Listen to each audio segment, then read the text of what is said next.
aming Diyos na mabuti at mapagmahal, salamat Panginoon sa mga pagpapala na patuloy na pinagdalo mo sa iyong mga anak.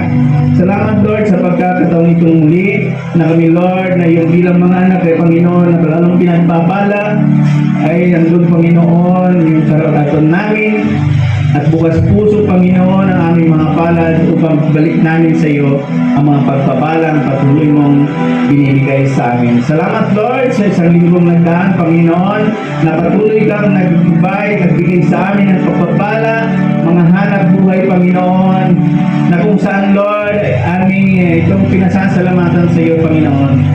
Kaya Lord, i-bless po Panginoon ang mga kamay ng iyong mga anak na nagbigay Panginoon sa iyong gawain, sa iyong pagpapaladaan ng Panginoon, ng iyong mga salita Panginoon sa ministeryo, sa mga na iyong iniatang sa aming Panginoon. Salamat Lord.